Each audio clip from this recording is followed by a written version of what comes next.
오늘 우리 주일 예배이자 2022년 동계 수련회 마지막 날 예배로 하나님께 드리고 있습니다. 우리 교회가 올해를 시작하면서 여러분들 아시다시피 이제 특별 새벽 기도회 외부 강사를 초청해서 전도에 관해서 특별 새벽 기도회를 했고, 또 이제 지난주에도 역시 전도에 관한 특별 새벽 기도회를 우리가 했습니다. 그리고 현재 우리가 5주 과정으로 교회에서 매주 화요일 저녁 전도 양육 훈련 학교를 진행하고 있습니다. 그리고 여러분들 주보에서 보셨겠지만 원래는 이제 다음 주가 우리 전도 초청 주일인데 지금 코로나 확진자가 너무 많이 나와서 일단 잠정적으로 연기는 됐지만 우리가 이제 계속해서 전도 대상자 생각하고 또 기도하고 준비할 것입니다. 여러분들 올해 들어서 우리 교회가 왜 이렇게 전도를 위해서 기도하고 또 훈련하고 또 초청 주의를 잡아서 전도에 힘쓰자, 왜 이렇게 전도를 강조하는 것일까요? 왜 그런 것 같습니까, 여러분들? 그 답은 우리가 그냥 조금 생각해 보면 어렵지 않게 찾을 수 있습니다. 한 2년이 넘도록 코로나가 계속되면서 교회에 빈자리가 많이 늘어났기 때문입니다. 요즘은 예수께서 비유로 하신 말씀 가운데 내 집을 채우라 라는 말씀이 우리에게 메아리쳐지는 때입니다. 이번 수련회 주간 동안 우리 이제 매일 묵상하는 말씀이 있었죠. 하루에 이제 한 구절씩 여러분들 다 하셨나요? 매일 이렇게 우리 전도에 관한 말씀 묵상했는데 그 가운데 내 집을 채우라 라는 이 말씀, 지난 목요일 날 묵상한 누가복음 14장 16절부터 24절의 예수님의 비유에서 예수께서 하신 말씀입니다. 비유의 내용은 이렇죠. 주인이 큰 잔치를 이제 베풉니다. 그래서 이제 여러 사람을 초청합니다. 종을 보내서 여러 사람을 이제 초청하는데 여러 사람들이 다 각자의 이유로 그 잔치에 못 가겠다 이렇게 얘기하죠. 나는 밭을 사서 지금 그 밭에 나가 보아야겠다. 나는 지금 소 5겨리를 샀는데 그 소들을 좀 시험하러 가 봐야겠다. 나는 장가를 들어서 그 잔치에 가지 못하겠다 이렇게 얘기합니다. 그랬더니 주인이 노하여서 종에게 얘기합니다. 종에게 뭐라고 얘기했냐면 길과 산 울타리로 나가서 사람을 강권하여 데려다가 내 집을 채우라. 사람들을 강권하여 길에 나가서 사람을 강권하여 데려다가 내 집을 채우라. 그냥 여기 잔치 오세요. 지금 빈자리가 있습니다. 이렇게 이 정도가 아니죠. 소극적으로 이렇게 얘기하는 게 아니라 강권하여 데려다가 내 집을 채우라. 또한 주인이 그렇게 말씀합니다. 코로나의 이 혹독한 시기를 거치면서 우리는 이전보다 교회 안에 빈자리가 많아짐을 보면서 예수께서 하신 이 명령, 강권하여 데려다가 내 집을 채우라, 이 말씀을 기억해야 할 때입니다. 여러분들 한국 교회를 한번 생각해 보면 교회마다 코로나로 인해서 성도 수가 많이 준 것은 기정사실화가 되었습니다. 큰 하나의 흐름처럼 되었습니다. 우리 꼬청도 예외가 아닌 것 같습니다. 예배 참석 인원이 코로나 이전과 비교한다면 저희들도 줄었습니다. 이러한 때에 우리가 어떤 마음을 가져야 할까요? 하나님 앞에서 하나님은 우리가 이러한 때에 어떤 마음을 갖는 것을 기뻐하실까요? 코로나로 인해서 예배 참석 인원의 감소가 이게 한국교회 전체의 대세니까 어쩔 수 없지 않습니까? 우리 교회만 예배 참석하는 성도가 줄은 것이 아니라 우리 꼬청만 예배 참석하는 청년들이 줄은 것이 아니라 다 다른 교회도 마찬가지 아닙니까? 우리 교회가, 우리 꼬청이 이 대세를 거스를 수가 있겠습니까? 이렇게 생각하는 게 맞을까요? 괜찮을까요? 예수님의 비유, 우리가 조금 전에 말씀드렸던 예수님의 비유에서도 그 잔치의 자리가 빈 것에는 다 이유가 있었죠. 다 핑계가 있었습니다. 나는 밭을 샀기 때문에, 나는 소를 샀기 때문에, 나는 장가를 들었기 때문에. 그때 주인이 종에게 뭐라고 얘기했습니까? 그래? 그러한 이유들이 다 있구나. 그러면 할 수 없지. 이렇게 얘기하지 않으셨습니다. 길과 산 울타리로 나아가서 사람을 강권하여 데려다가 내 집을 채우라. 이렇게 말씀하셨습니다. 우리도 이유가 있죠. 핑계가 있죠. 하나님, 코로나 어쩔 수 없잖아요. 코로나 2년 동안 됐는데 어쩔 수 없네요.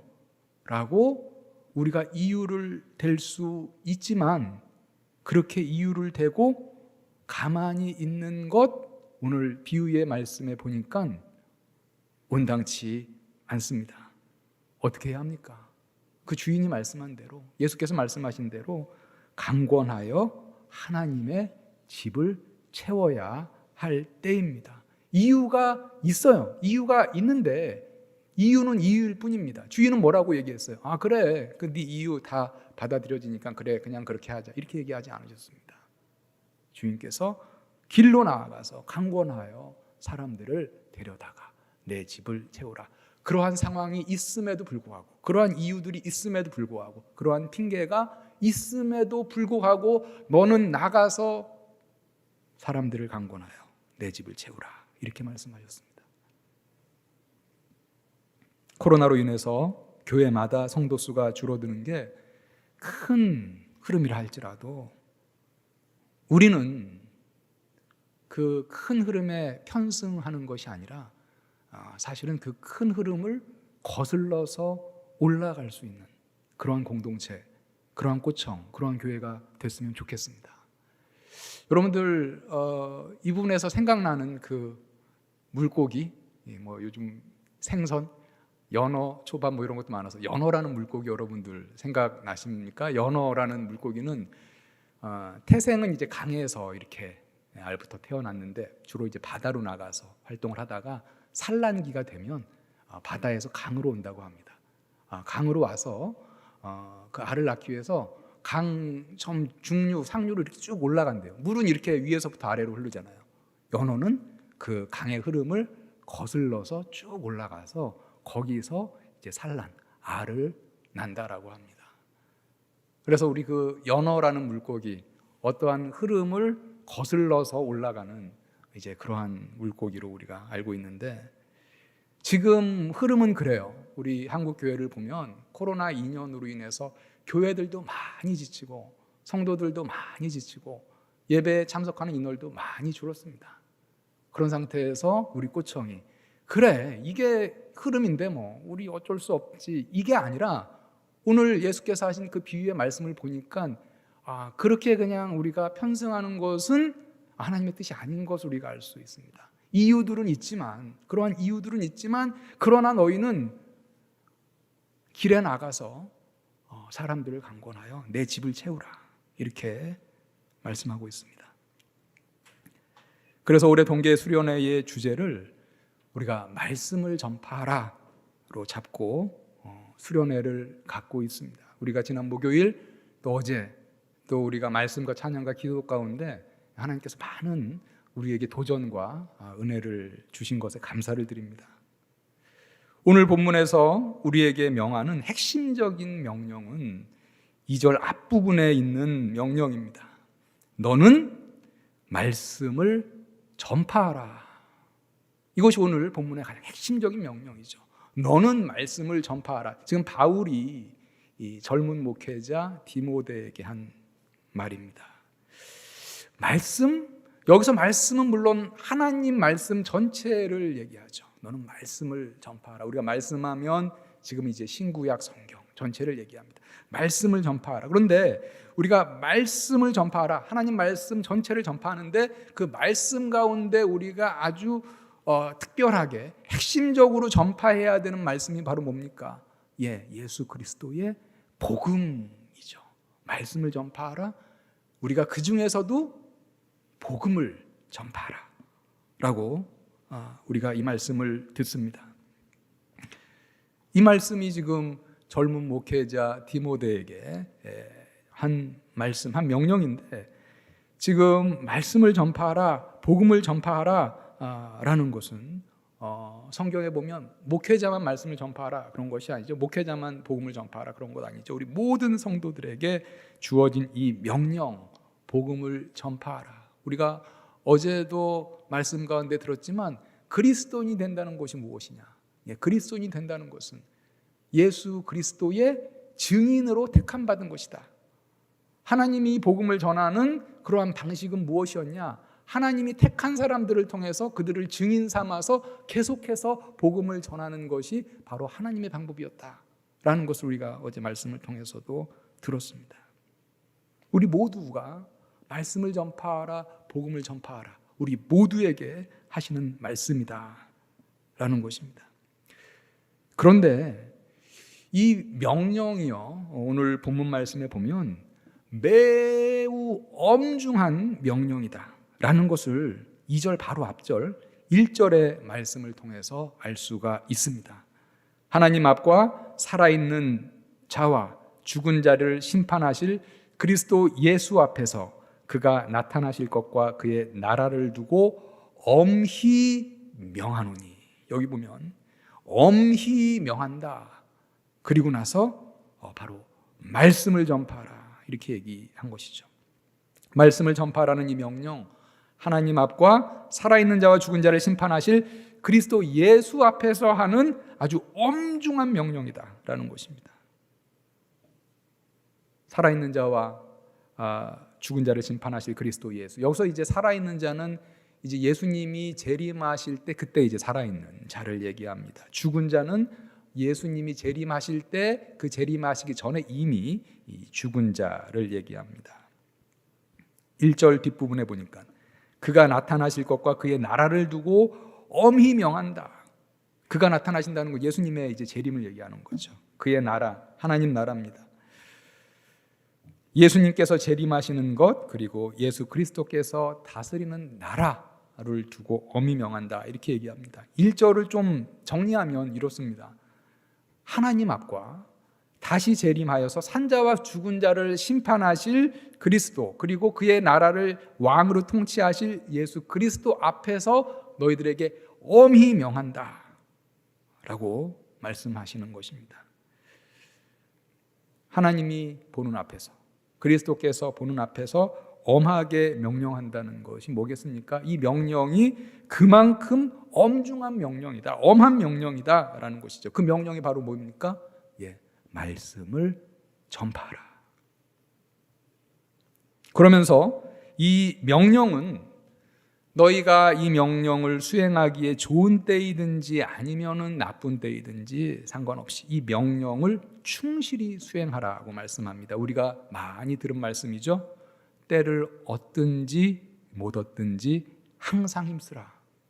언제든지 때를 얻든지 못 얻든지 어떤 상황에서든지, 코로나 이전이든지 코로나 시기이든지 코로나 이후든지 어떤 상황에서든지 말씀을 전파하는데 항상 힘쓰라 이렇게 명령합니다. 우리가 말씀을 전파하고 복음을 전하고 전도했을 때 우리가 때로는 많은 열매, 좋은 열매를 거둘 때도 있고 때로는 우리가 기대했던 것만큼 열매가 맺히지 않을 때도 있습니다. 그런데 오늘 말씀에서 얘기하는 것은 무엇입니까? 때를 얻든지 못 얻든지, 너희가 어느 때는 뭐 열매를 많이 거둘 수도 있고 적게 거둘 수도 있지만 너희가 할 것은 뭐냐? 때를 얻든지 못 얻든지 항상 힘쓰라라는 거예요. 우리가 해야 되는 것은 복음을 전하기 위해서 우리의 최선을 다해서 힘쓰라라는 거죠. 지금은 코로나 상황이니까 코로나가 조금 잠잠해지면 전도해야지. 코로나 확진자가 10만 명인데 어떻게 이때 전도를 하나?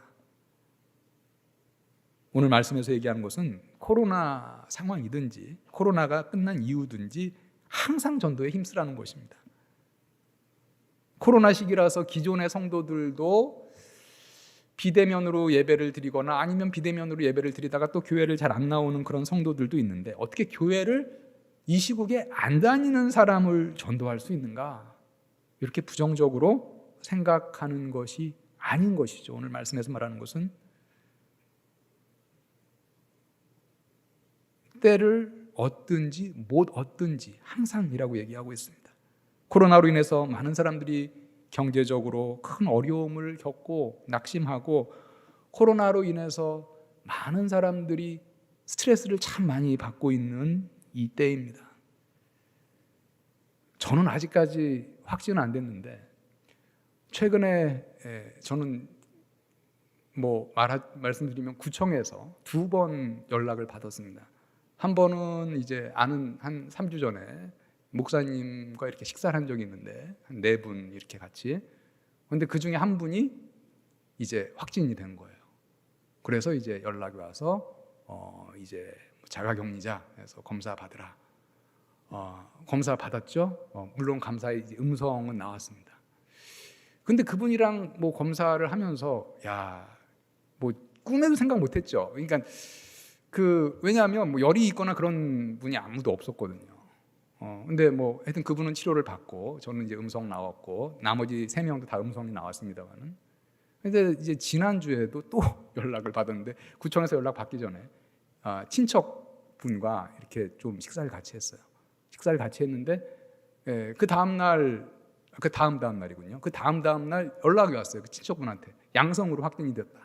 근데 제가 바로 이제 테이블 대각선으로 이렇게 식사했거든요. 이거는 제가 스스로 생각했죠. 이거는 어떻게 너무 가까이서 식사를 했기 때문에 식사를 하면서 대화도 많이 했기 때문에 이건 어쩔 수 없겠구나. 일단 검사를 했는데 음성 나왔습니다. 사실 이제 그게 이제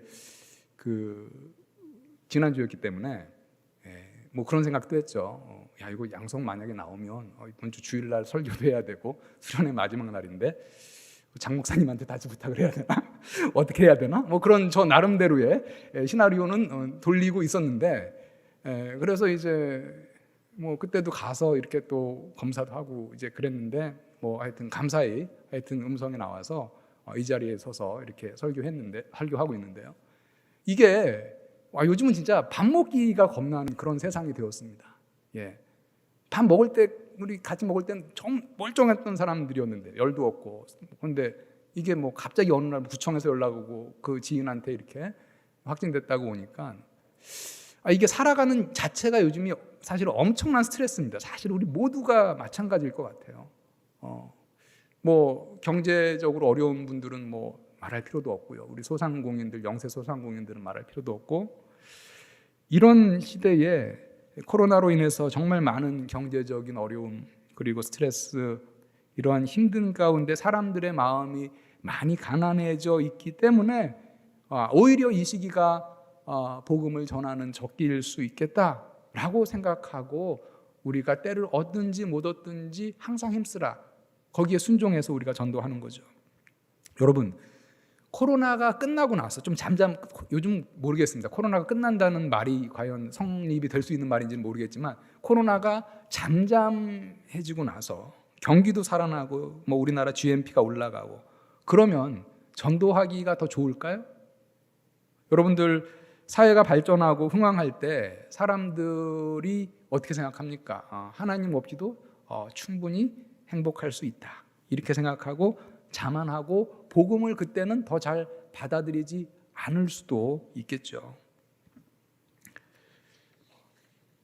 제가 말씀을 준비하면서 때를 얻든지 못 얻든지 항상 힘쓰라. 이 말씀을 이제 강단에 올라가서 설교를 해야 되는데 저 자신한테 물어봤습니다. 나는 때를 얻든지 못 얻든지 정말 항상 힘쓰고 있는가? 라고 제 자신에게 자문해 보았습니다.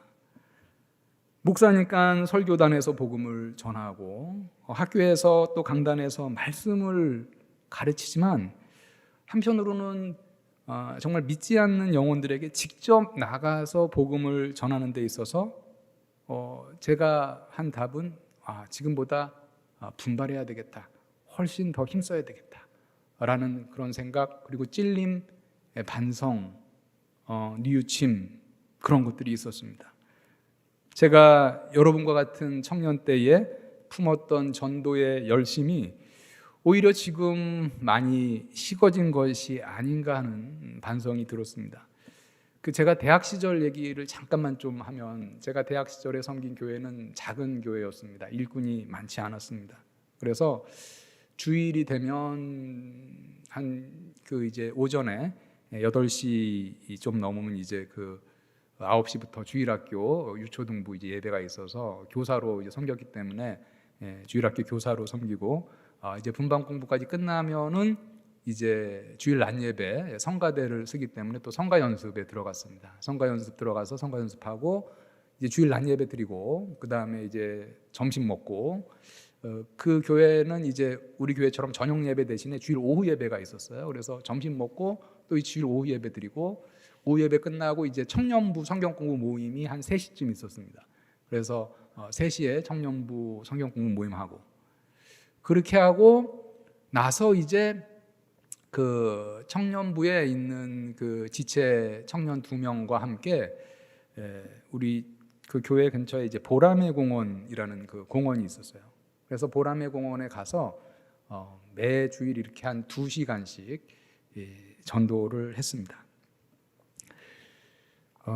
뭐 대학생 때니까, 젊으니까 뭐 힘이 넘치고 뭐 그런 시기죠. 그렇지만 주일날 이제 아침부터 뭐 또 봉사하고 예배드리고 뭐 이렇게 계속하고 오후 늦게 되면 다 또 피곤하죠. 그런데 다 끝나고 나서 한 뭐 4시 반 뭐 이쯤 되면 그때부터 가는 거예요. 그 공원에 가서 이제 전도했습니다. 청년부였기 때문에 전 그때 주로 이제 청년들에게 만나서 우선적으로 전도했지만 중고등학생들에게도 전도하고 또 장년들에게도 전도했습니다. 이 공원에 가서 이렇게 뭐 벤치에 앉아 있는 사람, 아니면 또 뭐 계단에 앉아 있는 사람, 뭐 이런 사람들에게 접근해서 먼저 공손하게 얘기했죠. 물어봤습니다. 잠시 시간 되시면 예수님의 복음을 좀 전해도 되겠습니까? 이렇게 묻고 나서 전도를 했는데, 지금 생각해 보면 생각보다 많은 사람들이 거기에 예라고 이렇게 얘기를 해줬어요. 그래서 사람들이 많이 거절하면 어떻게 할까 생각했는데 많은 분들이 이렇게 허락을 했습니다. 그래서 5분, 10분 그렇게 복음을 전했습니다. 어느 때는 뭐 1시간 넘게 이렇게 조금 토론이 이제 뭐 이어지기도 했고, 어느 때는 이제 영접 기도까지 같이 하기도 했던 그런 기억이 있습니다. 어둑어둑해져서 전도를 마치고 집으로 돌아오면 피곤하죠.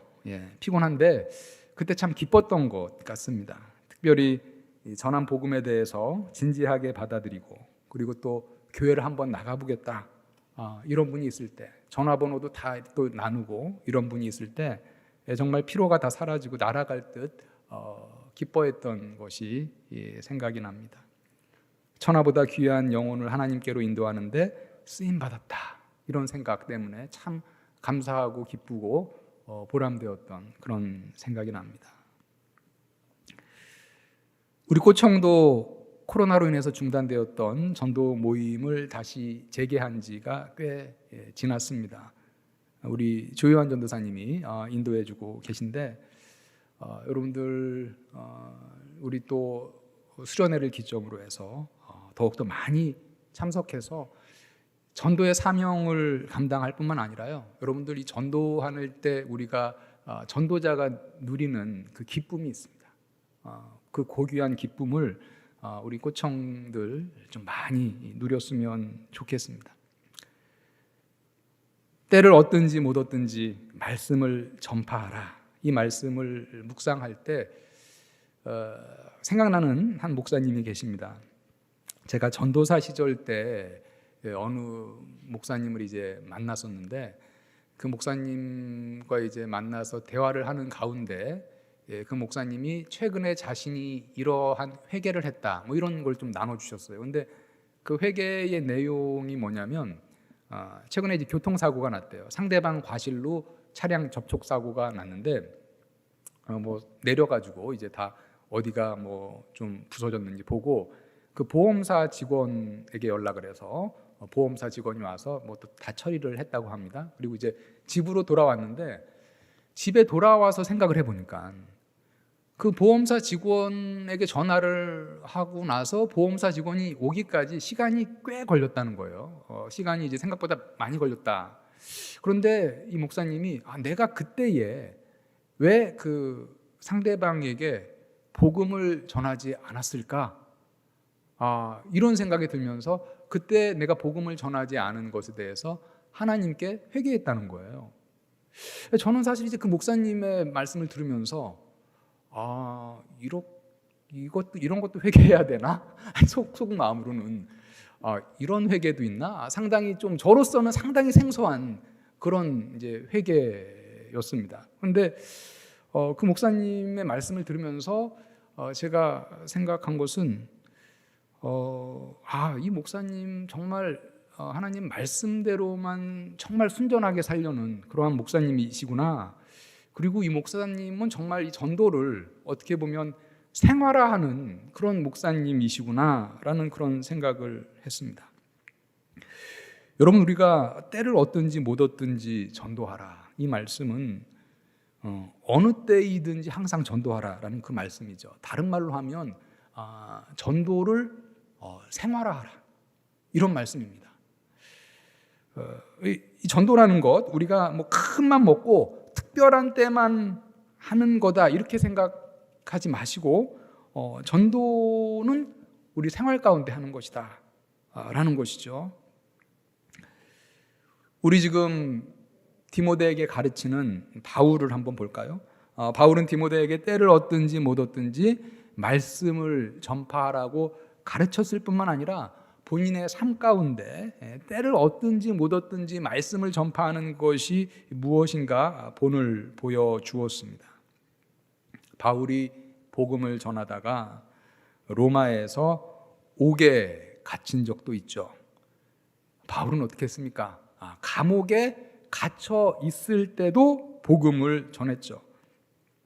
바울이 이제 로마에 갇힌 적이 한 2번 정도 있는데 첫 번째로 갇혔을 때, 그때는 성경에 보니까 그 갇힌 것이 말하자면 요즘으로 말하자면 가택연금과 같은 그런 것이어서 제한된 공간 내에서 어느 정도 자유가 보장되었고 사람들도 이렇게 바울을 찾아올 수 있었습니다. 사도행전 28장 30절부터 31절에 보니까 바울이 이러한 가택연금과 같은 상황에서 어떻게 복음을 전했는지 말해주고 있습니다.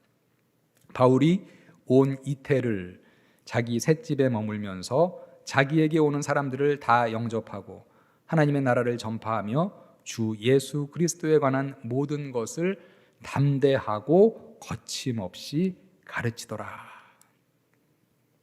옥중에 있으면서 지금 주 예수 그리스도에 관한 모든 것을 담대하고 거침없이 가르쳤다. 바울은 옥중에서도 편지를 통해서도 계속해서 복음을 전파하고 말씀을 전파했죠. 구두를 통해서 복음을 전파할 뿐만 아니라 편지를 통해서도. 그래서 우리가 바울이 감옥에 있을 동안 쓴 편지를 우리 신약 성경에서 그룹으로 묶어서 옥중서신 이렇게 부르죠. 이 옥중서신, 에베소서, 빌립보서, 골로새서, 빌레몬서, 정말 주옥 같은 하나님의 말씀들, 바울이 감옥에 있을 때 말씀을 전파하는 편지, 복음을 전파하는 그러한 편지들이었습니다.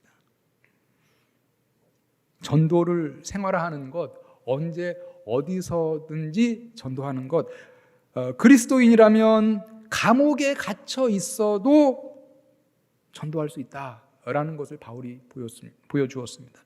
우리가 아파서 병원에 입원해 있어도 여러분들 전도할 수 있습니다. 그 병실에서 1인실이 아니면 다인실이면 거기서도 복음을 전할 수 있어요. 저도 이제 예전에 한번 입원한 적이 있는데 교통사고로 입원했다가 그 병실에서 이렇게 알게 되니까 자연스럽게 또 복음을 그렇게 전한 적도 있는데요. 여러분 생각해 보세요. 감옥에서도 복음을 전할 수 있고 아파서 입원한 병실에서도 복음을 전할 수 있으면 우리가 복음을 전할 수 없는 곳이 도대체 어디겠습니까? 우리의 가정, 우리가 속한 학교, 우리가 속한 직장, 여기서 우리가 복음을 얼마든지 전할 수 있죠. 감옥에서도 전했고 복음에서도 복음을 전하지 않았습니까? 우리 남자 청년들 이제 군대에 가는 청년들 많죠.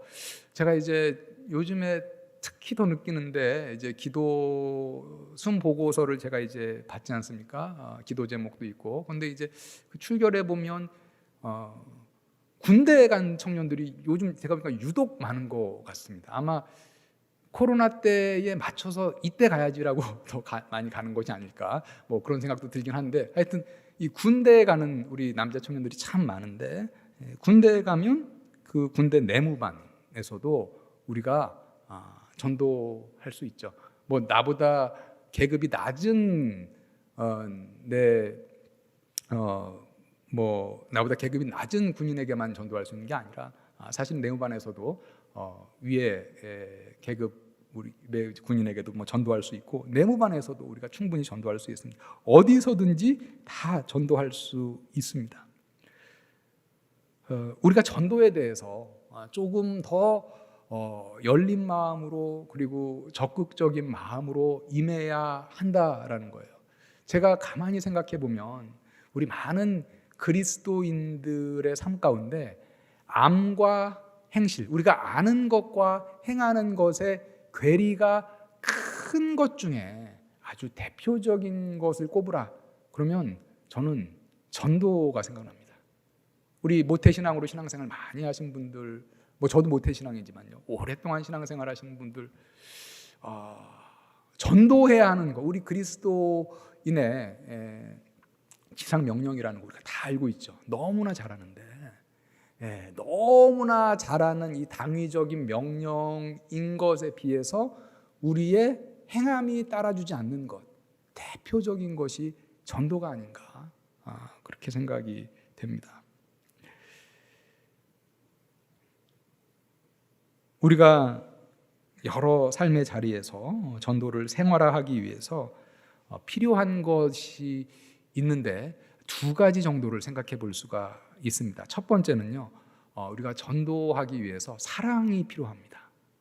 여러분들 정말 사랑하면 전도합니다. 정말 사랑하면 전도하지 않을 수 없습니다. 우리가 시간이 오래 걸려도 그리고 또 실패해서 낙심하더라도 가족들을 전도하는 것을 포기하지 않는 이유가 뭡니까? 우리가 정말 사랑하는 가족이기 때문입니다. 우리가 공원에서 또 캠퍼스에서 알지 못하는 사람에게 가서 복음을 전하고 전도할 수 있는 힘은 어디서 나옵니까? 하나님께서 우리에게 뭇 영혼을 사랑하는 마음 그리고 그들을 긍휼히 여기는 마음을 주셨기 때문에 우리가 나가서 전도할 수 있는 것이죠. 전도를 더 열심히 하려면 우리가 더 열심히 사랑해야 합니다. 사랑이 있어야 되고요. 전도를 생활하기 위해서 필요한 것 또 한 가지는 용기입니다. 담대함, 이렇게도 얘기할 수 있을 것 같습니다. 나의 가족, 친구, 직장 동료, 상사, 후배, 이웃, 그리고 뭐 내가 모르는 사람이라 할지라도 복음을 이제 전하고자 하는 마음이 들 때에 내가 복음을 저 사람한테 전해야 되는데 마음이 드는데 입이 안 떨어지는 때가 있죠. 용기가 나지 않아서 전하지 못하는 때도 있다는 겁니다. 저 사람 분명히 내가 사랑하는 마음이 있고 긍휼히 여기는 마음이 있는데 복음을 전하고 싶은데 실제로 입이 떨어지지 않습니다. 그 사람에게 가서. 담대함이 좀 모자른 겁니다. 용기가 부족한 거죠. 내가 복음을 전했을 때 혹시 저 사람이 좀 언짢아하지 않을까? 혹시 불편해하지 않을까? 나와 저 사람은 이때까지 좋은 관계를 유지해 왔는데 내가 괜히 복음을 전했다가 이 좋은 관계가 비틀어지는 건 아닐까? 어색해지는 건 아닐까? 이러한 약간의 두려움, 염려, 그런 것 때문에 우리가 더 담대하게 복음을 전하지 못할 때도 있죠. 우리가 불신자들에게 예수 그리스도의 복음을 전하면 분명히 불신자들 가운데 불편해하는 사람들 많이 있습니다. 그렇지만 그렇다고 해서 우리가 이 지금 알고 있는, 우리가 누리고 있는 이 복음 안의 구원, 이 영생의 소망, 우리가 전하지 않고 가만히 있기에는 그 복음이 너무나 귀한 소식이기 때문에, 너무나 중요한 소식이기 때문에 우리가 상대방이 맨 처음에는 이것에 대해서 조금 불편해하고 언짢아하고 뭐 그럴 수 있지만, 그 사람이 복음을 받아들일 때 누리는 그 놀라운 은혜와 복을 생각한다면 우리가 그럼에도 불구하고 담대하게 용기를 가지고 입술을 열어서 복음을 전해야 된다라는 것이죠. 우리 그리스도인들은 파수꾼과 같습니다. 여러분들 파수꾼, 성경에 나오는 파수꾼 아시죠? 그죠? 파수꾼이 뭡니까? 전쟁할 때 망 보는 사람이잖아요. 밤에 적군이 언제 올지 모르니까 아군들은 다 이제 잠을 자고 있고 당번을 정해서 돌아가면서 이제 파수를 쓰는 거죠. 파수꾼을 세우는 거잖아요. 그래서 이제 파수꾼이 한밤중에 적이 오는 것을 이제 발견하면 그때 해야 되는 게 뭡니까? 아군을 이제 깨우는 거죠. 깨워서 그냥 우리가 몰살 당하니까 가만히 있으면 아군을 깨우는 게 이제 파수꾼의 할 일입니다. 그런데 만약에 어떤 파수꾼이 적이 오는 것을 지금 봤는데 지금 내 동료, 우리 편 군인들 지금 자고 있는 거를 딱 보니까 너무나 곤히 자는 거예요. 너무나 단잠을 자는 거예요. 야, 이거 너무나 곤히 단잠을 자는데, 야, 이거 내가 지금 깨우면 너무 미안한데? 이래서 여러분, 만약에 깨우지 않는 파수꾼이 있다면 그 파수꾼에 대해서 여러분 뭐라고 생각하시겠습니까? 완전한 그 직무유기죠. 그건 뭐 영창감이죠. 그 파수꾼은 영창감이 아니라 뭐 군법에 해부되면 사형감이죠.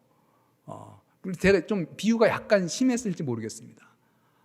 우리 그리스도인들은 영적인 파수꾼입니다. 영적으로 잠자고 있는 자들을 복음으로 깨우라는 그러한 사명을 받은 자들이다라는 것이죠. 에스겔서 33장 7절에 보니까 하나님께서 에스겔에게 파수꾼의 사명을 주신 말씀이 나옵니다. 인자야, 내가 너를 이스라엘 족속의 파수꾼으로 삼음이 이와 같으니라. 그런즉 너는 내 입의 말을 듣고 나를 대신하여 그들에게 경고할지어다. 너는 내 입의 말을 듣고 나를 대신하여 그들에게 경고할지어다. 내 말을 너에게 전해줄 테니 나 대신에 네가 경고해라 라는 것이죠.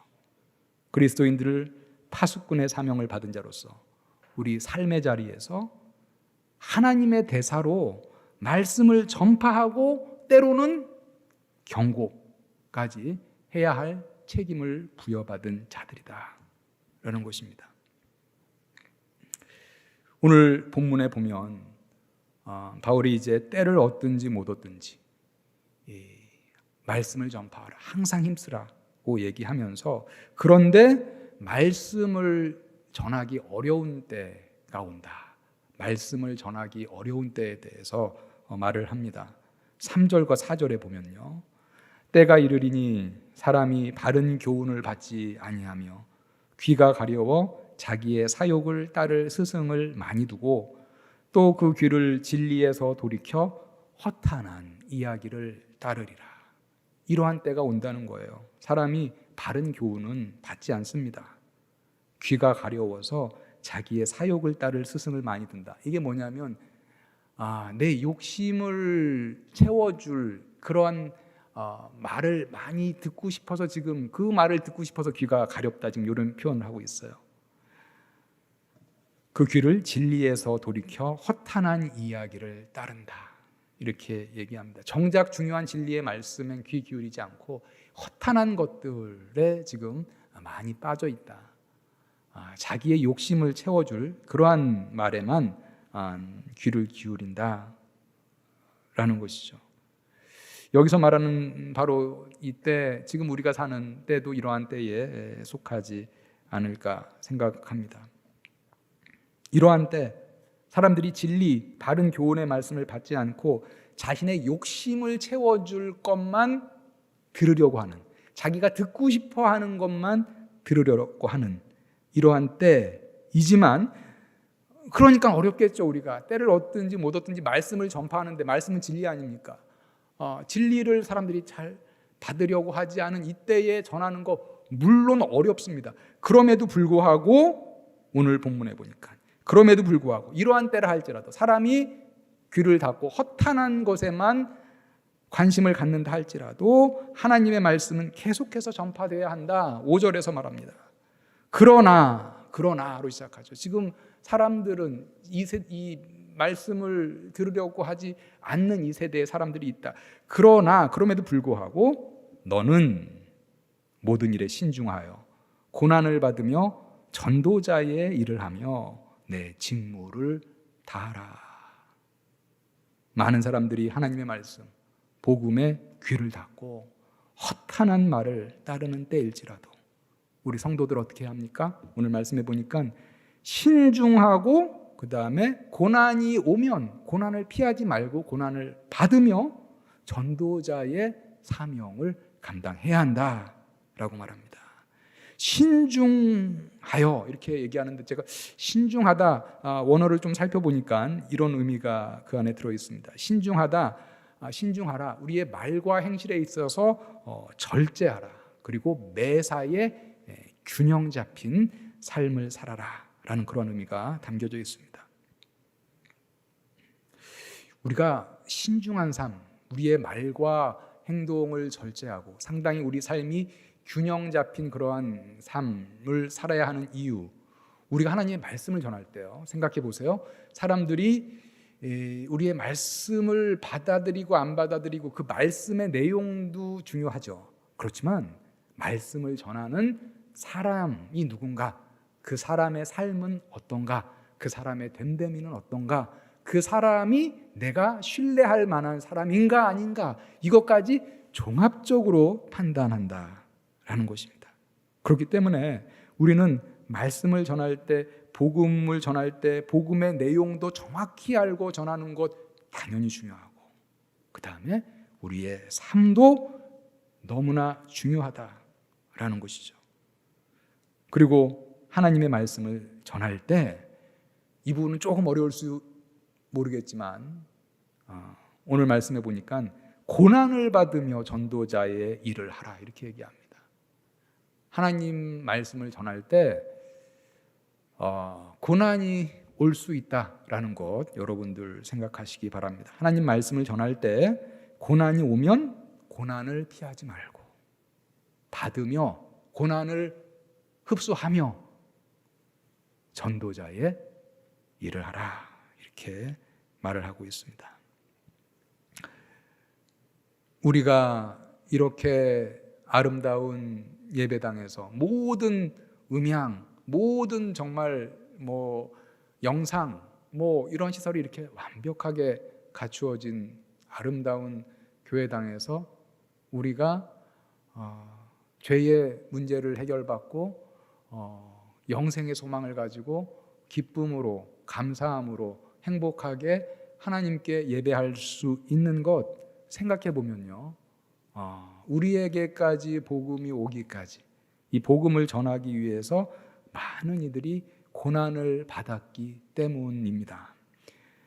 우리 잘 알고 있죠. 우리 기독교 초창기에 얼마나 많은 선교사님들이 이 땅에 와서 복음을 전하다가 순교하시고, 또 그 가족들이 많이 희생당하고, 또 많은 어려움, 그리고 많은 어떤 질병 가운데 이러한 고난과 고생과 수고를 했던 것을 우리가 알고 있습니다. 예전에도 한번 좀 말씀을 드렸던 것 같은데, 스코틀랜드 장로교회에서 이제 파송받아서 우리나라 성경 중에 최초로 이제 신약 성경을 한글로 번역한 선교사님이 존 로스라는 선교사님이 계십니다. 1872년에 이분이 이제 영국에서 스코틀랜드에서 파송받아서 만주로 맨 처음에 왔는데, 이 만주에서 한국 사람을 만난 거예요. 그래서 한국 사람을 만나서 이제 한글을 배웠습니다. 그리고 나서 이 로스 선교사님이 신약 성경을 한글로 번역을 했습니다. 15년 만에 1887년에. 그래서 예수 성교 전서라는 신약 성경, 우리 성경 번역사에서 매우 중요한 그런 이제 책인데 그걸 번역을 했습니다. 우리 한국 기독교 선교사를 쭉 보면 다른 나라에 비해서 약간 우리 한국 기독교 선교사만이 선교사의 선교 역사의 특징이 하나 있는데, 서양의 선교사들이 들어와서 복음을 직접 많이 이제 전하기 이전에 성경, 한글로 번역된 성경을 그냥 자발적으로 읽고 성령이 역사해서 그래서 예수님을 믿고 그리스도인이 된 그런 성도들이 많은 교회가 바로 이제 한국 기독교 초창기 교회입니다. 그런데 그 성경 많은 사람들이 자발적으로 읽고 거기서 이제 예수님을 믿게 된 그 성경을 바로 누가 번역했느냐? 바로 이 존 로스 선교사님이 아주 큰 역할을 했다라는 거죠. 존 로스 선교사님이 번역한 이 예수 성교 전서, 최초의 신약 성경입니다. 그런데요, 이 존 로스 선교사님의 사역을 보면, 선교사로서의 삶을 보면 참 고난이 많이 있었고 어려운 일이 많이 있었습니다. 그중 하나만 좀 말씀드리면, 만주로 파송받아서 부인과 함께 들어왔는데 1년이 조금 지나서 부인이 출산을 합니다. 그런데 이 만주가 참 춥죠. 그 추운 겨울에 잘 적응하지 못하고 결국 아들을 낳고 그 부인이 죽었습니다. 로스 선교사님은 그때 만주 땅에 죽은 아내를 묻고 그 다음에 다시 성경 번역 사역을 계속합니다. 그리고 나서 한 15년 정도 지난 후에 최초의 한글 신약 성경을 번역합니다. 제가 이 로스 선교사님의 이야기를 들을 때마다 나라면 그렇게 할 수 있을까? 그런 생각 듭니다. 저라면 딴 데 간 것도 아니고 복음을 전하러 아내랑 같이 이제 아시아의 어느 땅으로 갔는데 하나님이 1년 만에 데려가신다? 사실은 하나님을 향해서 이거 어떻게 해야 되나? 하나님을 향해서 어떻게 따졌을까? 아니면 어떻게 했을까? 아니면 그냥 다시 귀국했을까? 제가 이제 로스 선교사님과 같은 그런 상황에 처했다면, 나라면 정말 이렇게 아내가 1년 만에 죽었는데 그 땅에 아내를 묻고 성경 번역의 사역을 계속해서 이렇게 번역하는 선교사로서의 사역을 감당할 수 있었을까? 이제 그런 생각을 해봤습니다. 여러분들, 우리가 사실 이렇게 정말 너무나 좋은 이 예배당에서 하나님께 감사함으로 기쁨으로 예배하는데, 여기에 이르기까지는 사실은 복음을 전하는 데 있어서 고난을 마다하지 않고 정말 고난을 받으며 전도자의 직무를 다 수행한 그러한 분들이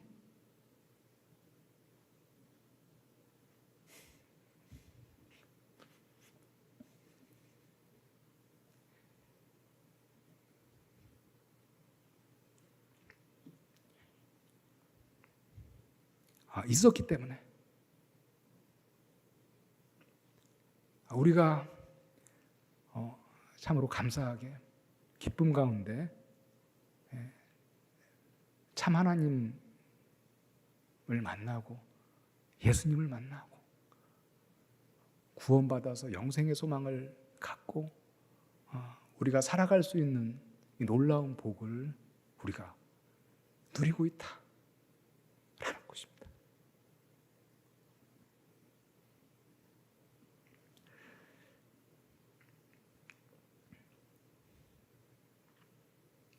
고난을 받아도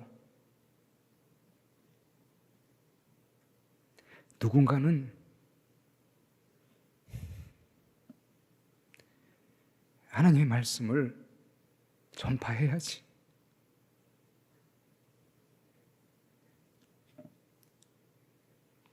구원이 전파될 수 있습니다. 이국 땅에서 아내가 죽는 슬픔과 고난 가운데서도 그 고난을 받으면서 복음을 전했던 분들이 있기 때문에 우리가 복음을 들었고 우리가 예수를 믿고 구원받아서 이 자리에서 참신이신 하나님께 예배할 수 있게 되었다라는 것입니다.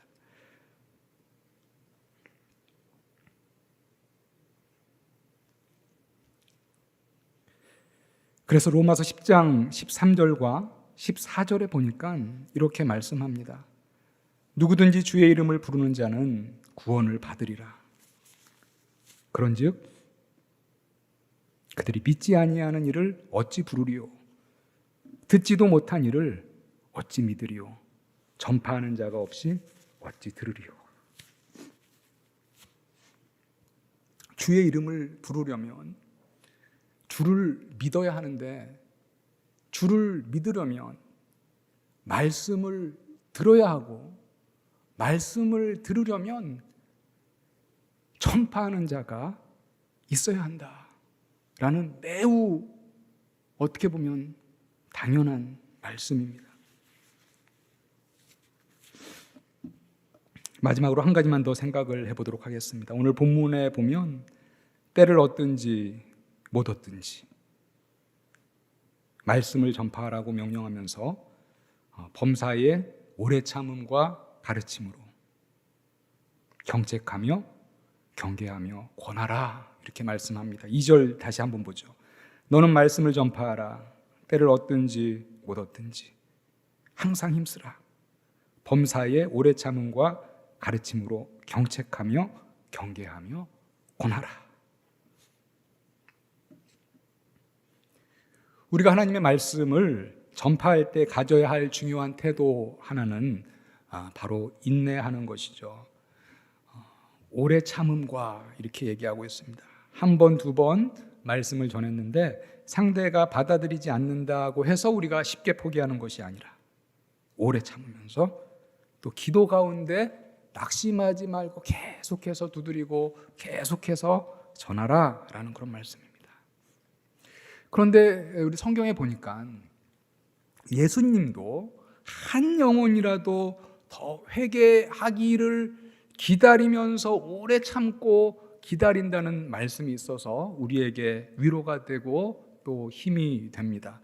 베드로후서 3장 9절에 보면 마라나타 주 예수여 어서 오시옵소서라고 초대교회 성도들이 그렇게 예수님의 오심을 기다렸는데 주님의 재림이 왜 이렇게 더딥니까? 라는 질문에 대해서 이렇게 말을 합니다. 주의 약속은 어떤 이들이 더디다고 생각하는 것 같이 더딘 것이 아니라 오직 주께서는 너희를 대하여 오래 참으사 아무도 멸망하지 아니하고 다 회개하기에 이르기를 원하시느니라. 여기 보니까 너희를 대하여 오래 참으사 아무도 멸망하지 않고 다 회개하기에 이르기를 원하신다. 왜 이렇게 재림이 더딥니까? 라고 물었을 때 주께서는 한 영혼이라도 더 회개하기를 지금 기다리신다 라고 지금 얘기하는 거죠. 예수께서 재림하지 않으신 이유는 회개하고 주께로 돌아올 시간을 더 주시기 위해서 지금 오래 참고 계신다라는 그런 말씀입니다. 말씀을 전파하라, 하나님의 말씀을 전파하라 라는 것은 믿지 아니하는 자들에게 복음을 전파하라 라는 것 당연히 있어야 되겠고요. 믿는 자들에게 하나님의 말씀을 가르치는 것을 또 포함하죠. 오늘 말씀해 보니까 하나님의 말씀을 가르침으로 경책하고 경계하며 권하라 이렇게 얘기합니다. 경책한다는 것은요, 꾸짖는다는 거예요.